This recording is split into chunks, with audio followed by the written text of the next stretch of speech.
तो कैसे हैं आप सब लोग। मैं अच्छी हूँ। वेलकम है आपका मेरे चैनल मधु की ब्लॉग में। तो फ्रेंड, मैं सुनाने जा रही हूँ आपको एक अच्छी सी प्यारी सी कहानी। और इस कहानी से बहुत बड़ी सीख हम लोगों को मिलती है। और जब इस तरीके की सीख वाली जो कहानियाँ होती हैं और मुझे बहुत पसंद आती हैं। और फिर जब ये होता है कि जब मुझे पसंद आती है तो मेरा मन ही करता है कि मैं आप लोगों के साथ उसे शेयर भी करूँ। तो इसी तरीके से एक जो है सरस्वती नगर था और वहाँ एक व्यक्ति रहता था, जो काफ़ी बुजुर्ग हो मतलब थोड़ा सा मतलब बुजुर्ग हो गया था। उसके 3 बेटे थे। 3 बेटे होने के बाद तो उसको था कि अब मेरा जो समय है वो घूमने फिरने या मतलब यात्रा करने का है। और जो मेरी संपत्ति है उसका मैं क्या करूँ, अपने बच्चों में कैसे इसको मतलब बाँटूँ। तो उसकी समझ में कुछ नहीं आ रहा था कि अपने जीते जी बाँट दूँ या बाद में कैसे करूँ, क्या करूँ, तो समझ में कुछ नहीं आया। तो कुछ टाइम बाद उसके दिमाग में एक सुझाव आया। तो उसने कहा कि चलो ठीक है, कल मुझे यात्रा पे जाना है और मैं इस तरीके से करूँगा। तो अगले दिन सुबह-सुबह उसने अपने तीनों बेटों को अपने पास बुलाया और उससे कहा कि जो है कि मैं यात्रा पे जा रहा हूँ। और उसने तीनों बेटों को 5-5 दाने गेहूँ के दिए। कितने दाने दिए? 5-5 दाने गेहूँ के दिए। और उन दानों को बड़े बेटे को दिए। तो उसने कहा कि जब मैं यात्रा करके वापस आऊँगा कुछ सालों बाद, तो आप लोग इन जो गेहूँ के दानों को संभाल के रखना, बहुत अच्छे तरीके से संभाल के रखना। तो यही हुआ। उसने दूसरे बेटे से भी यही कहा और तीसरे बेटे से भी यही कहा। तो जब वो चला गया तो फिर उसके बाद जो बड़ा बेटा सोचने लगा, अरे क्या पिताजी ने भी क्या 5 दाने गेहूँ के दे दी, इन्हें क्या रखूँगा मैं संभाल के। ऐसा करता हूँ, इनको जो है खा लेता हूँ। क्या कर लेता हूँ? खा लेता हूँ, जिससे कि उनके लिए चीज़ का अपमान भी ना हो। और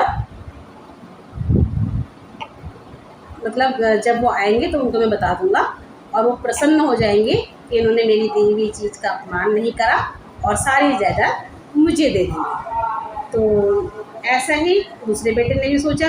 दूसरे बेटे ने कहा, कहाँ इसे संभाल के रखूँ, इतने दानों को कहाँ करूँ। ऐसा करो, इन्हें ऐसे फेंक दो, इन्हें फेंक दो। जब आएँगे पिताजी तब देखेंगे कि क्या करना है। और वैसे भी मैं बड़ा हूँ, समझदार हूँ, और तो मुझे ही सारी संपत्ति मिलने वाली है। अब तीसरे बेटे ने, जो सबसे छोटा बेटा था, उसके दिमाग में उसे भी ये रहा कि इन 5 दानों का मैं क्या करूँगा और पिताजी तो पता नहीं कब तक आएँगे। तो वो कुछ सोच ही रहा था। तो उसके दिमाग में एक चीज़ आई। उसने कहा कि क्यों ना मैं इन 5 दानों को बो देता हूँ। इन 5 दानों को बो देता हूँ।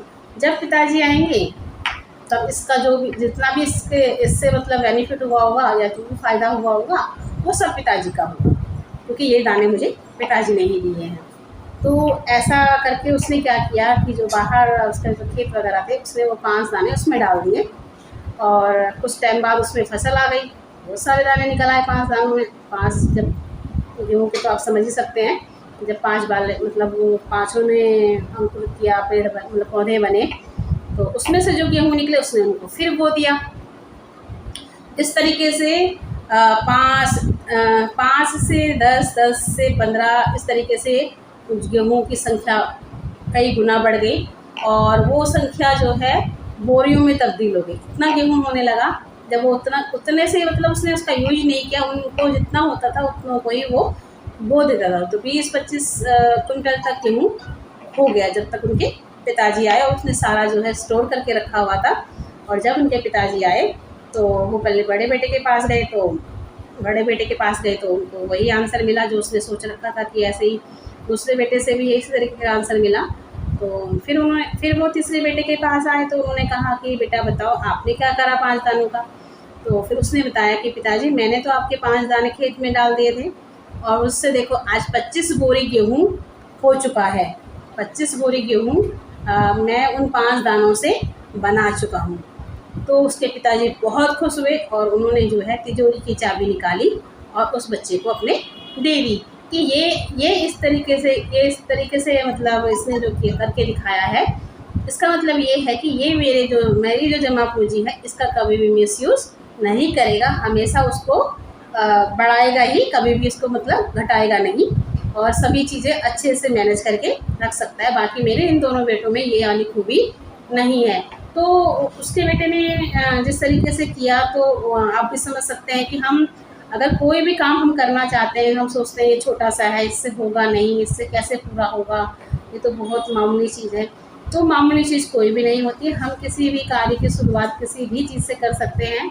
और आप इसका उदाहरण आज देख सकते हो कि 5 दानों के गेहूँ के दानों से उसने उसका बेटा घर बैठे ही यहाँ तक पहुँच गया। तो हम लोगों के पास तो बहुत सारा हम मतलब मेहनत भी है, दिमाग भी है, हौसला भी है, और हमारे लक्ष्य भी इस तरीके के होने चाहिए कि कोई भी काम छोटा नहीं होता। किसी भी तरीके से ऐसा नहीं है कि अगर हम करना चाहें तो कोई भी काम किसी भी तरीके से छोटा नहीं होता। हर काम से हम प्रगति मतलब हासिल कर सकते हैं और अपने लक्ष्य तक हम पहुंच सकते हैं, जिस तरीके से उसके बेटे ने किया।